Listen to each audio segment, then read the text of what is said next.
siyasi vaziyetler, dünya iqtisadi,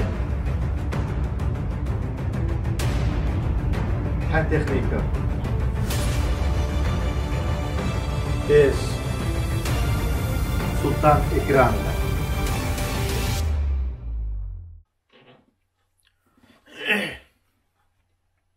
Bismillahirrahmanirrahim. Assalamu alaikum, hürmetli qarindoshlar. Men qarindishimlar Nebijala. Bugün her birleri bilen bir yeni bir program işleşini oyladım. Uzaklap ketdi. Bir ay yaqin bo'libdi bu kanalimga bir yeni şekilde program yolladım qilib. Çünkü safar dolab qolishimiz, sirtda ko'proq ishlarimizning bo'lib qolish sababidan buni sirtlik vaqtlarda izchil turda bir program ishlashga imkoniyatimiz, sharoitimiz yaramay qoldi ekan. Şu an qarindoshlarimizning buningdan bir xabarda bo'lib qolishini inşallah bu kanallarımızga amallar gücümüzden yetişçe vaktimizden bağlığı, şaraitimizden bağlığı bu bir nimetken asli. Bunu bilişimiz gerekken. İnşallah pırsımız bağ vaktinden yaxşı programlarını, o da yaxşı temalarda halkımızga bir beradigan, bir bildiradigan, bir ortaklaşadigan noktalarını her birleriyle ortaklaşıp olsak nayet yaxşı dep o'ylayman. İnşallah bugungi temam şu bizning Asad Sulayman degan yozuvchimiz hem tarixchimiz akimizdan yazgan bir kitabı Siyasi Sahnik Zakirovlar degan bu kitabı to'g'riliq her birleriyle bir o'zimning o'ylig'ini o'qib bo'lgandan keyingi ta'siratimni her birleriyle o'rtoqlashmoqchi. Bu kitobni aytdi yaxshi yozilib yaqinda İstanbul'da kitobxonlarda setilib etibdi. Bunu elib o'qigandan keyin nurg'un ta'siratga, nurg'un tarixdagi uchurlarga ega bo'lgan bo'ldik.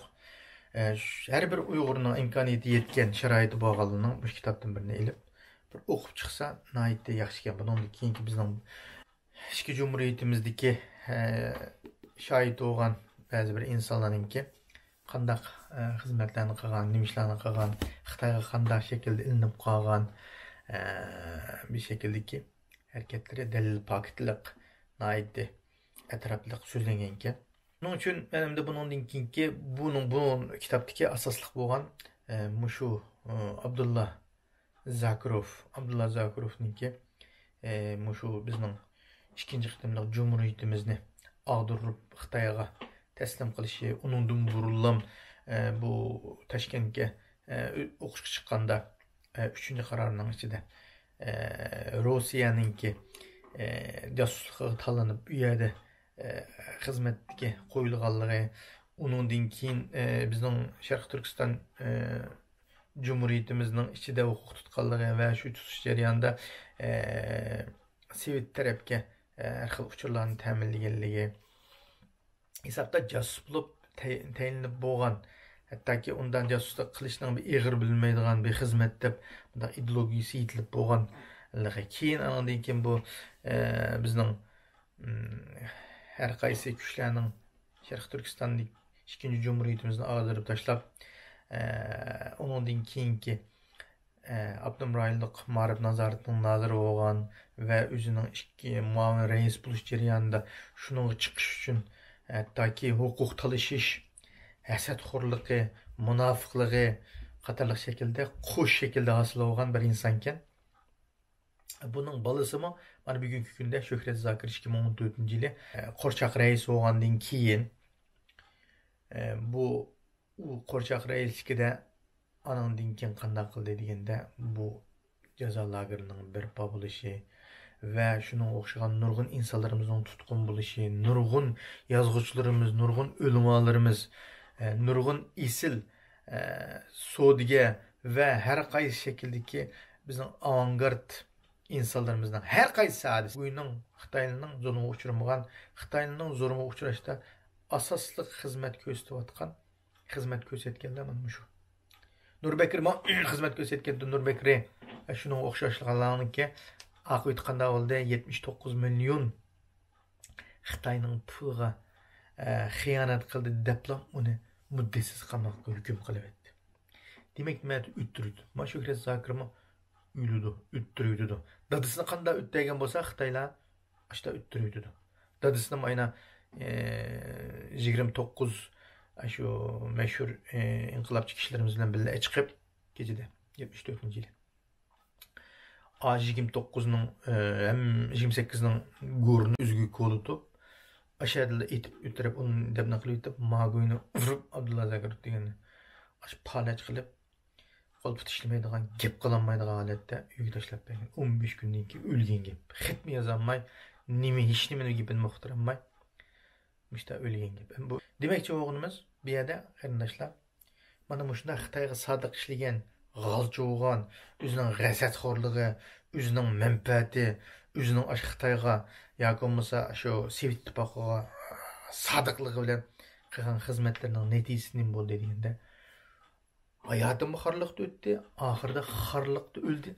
Anın deguncha manda tarix beti yezildi. Bu da kitaplıqcha hain, münafık deb yezildi. Demek insanlar bu dünyada yaxshi mi qilib yashalaymiz, yomon ish qilib mi yashalaymiz? Xalqimizga ziyonli shaklda mi yashalaymiz? Yaxshi shaklda xalqimizning foydasiga xalq uchun xizmat qilish shaklda yashalaymiz. Tanlash o'zimizda. Allah hammamizda xalqimiz uchun xizmat qiladigan, xalqimiz uchun bir yaxshi qilib beraydigan shaklda yashashni nasib qilsin. Mandaq, xoin, munofiq shaklda yashaganlar qanday bo'ldi deganda tarix bitilmishda o'rnilib, mana bizning avlodlarimizning avlodiga qoladi manda kitoblarga yezilib qoladi. Bu birinchisi. Bundan keyin Nurbekirning yeziladi, qaranglar. Ana keyin Shuhrat Zokirning yeziladi va shunda xiyonat qilganlarning hammasi uchun yeziladi. O'lmaganlar o'ldiriladi, qarindoshlar. Öldürülüp taşlandı. Çünkü onun münafıkının en eşeddi münafık tövbe kılmagan, yanmagan münafıkının cezası ölüm. Ölüm bilen ibret kılındı. Muşunun izine basıma, muşluğu çoğu okşaş yaşayma diyelik ibret buluş için ölüm arkalık icra kılındı bunun. Nemesi? Çünkü Xitay bunu hem sak koymaydı. Xitay'a sadıklık bilen aşıp tütün mehbiyetlikini bilip, işlerinin izlerini bilip, aşırı uğurlaştığın şekildeki qilgan ishlarininki ular ham o'ldiribdi. Buni mayli Wang Yimou sodiqlik qilsin, mayli Wang Zheng qilsin, mayli ayna Chun Chuanguo ishildi mana Shuhrat Zokir. Uning oldidagi Wang Luochuanga Nurbekir ishlagan qanday bo'ldi? Wang Luochuanga ketdi. Qurbon bo'g'ini ayni o'zi munofiq ashuga bo'ldi. Xitoyga mo yaxshi bo'lanmidi? Millatiga xizmat qilanmidi? Munofiq bo'ldi. Xaralatda muddasiz qamoqda yashayotdi. Uning qamoqdan chiqmaydi, o'ladi, o'ttirdi Xitoy. Saq qo'ymaydi. Munofiqni saq qo'ymaydi qarindoshlar. Al-Misaqdan Xitoyning qilib kelayotgan ishi munofiqni saq qo'ymaslik. Anandan keyin qarindoshlar, Xitoyning eng unumli, eng yaxshi qila olgan ishi nima deganda, Xitoylar munofiqni yaxshi tanladi. Qaysının qandaq şekilde munofiq qila oladiganligini, qandaq şekilde o'ziga sodiq bo'la oladigan bu sodiq g'alchini yaxshi tanlay oldi. Masalan, Nurbekirni bo'lsin, masalan, Shuhrat Zokirni bo'lsin, Sayfiddin Azizni bo'lsin, buni yaxshi tanladi. Yaxshi tanlab ishiltaldi. Xitoyning undaq istig'forati dedimi? Ozg'in ekan, mening bilishimcha, Xitoy shu nimani qurishdan burun istig'forotni tashkilot qilib bo'lgan. 70-80 yillik hatta 90 yıllık tarihi iyi bir istihbarat nimesi var. Anından keyin bular bütün ilg'or davlatlarning istihbarat nimesini üyendi. Doğraydı, o'zinglar bilasizlar. Onun için bunun istihbarat nimesi biraz o'ziga loyiq taraqqiy qilgan. Anından keyin odam tanlashda bo'lapmi? Shu Uyg'urlarni va Uyg'urning ichidagi qeni buzuq Uyg'urlarni, hattoki masalan shu Juma Tayirga o'xshash Xitoyning pushtidan bo'lgan Uyg'urning uyida cho'ng qilib, uni tarbiyalab chiqib bir şekilde bizga xizmat qilg'usi, anandan keyin Abduraqib Damonlam deganga o'xshash biz biladigan aniq Xitoyning bolasiligiga guvohchilarimiz va qulqimiz bilan anglagan insonlar. Shunda insonni chiqibcho bu o'ziga xizmat qildirishi mana bu Xitoy tajovuzchilarining qilib kelayotgan xizmatlarining birisi. Shunga odam tanlashda Xitoy tajovuzchilari naytdi ustunlik bilan naytdi yaxshi shaklda odam tanlay oldi. Tanlab ishiltiyotidu. Xitoy uchun jon pidonlik qilganligi bu ham dedik, oqibati o'lim. Xitoy o'ttiriydi, yoki bo'lmasa boshqalarning qo'li bilan o'ttiriydi. Ya o'zi o'ttiriydi, ya boshqalarning qo'li bilan o'ttiriydi. Ikki xil oqibat ega. Shunga ma o'ttirda xizmat qilayotgan ba'zi bir chet elning ishida bo'lsin, chet elda bo'lsin, yoki bo'lmasa tashkilotlar atrofida bo'lsin, yoki bo'lmasa o'z turishlik davlatda quloqlik qilib, kichkina manfaat, ya $5000 ya $1000 ya bir shakldagi laga qilayotganlar va biz qutulib qolamaymiz, va bizni ishni qilamaymiz biz chet elda deb o'ylab qolmang. Xitoy saq qo'ymaydi. Chet elligini saq qo'ymaydi. Vatan ichida sodiqlik bilan ishlagan Xitoy g'alchilarini saq qo'ymaydi. Öldü.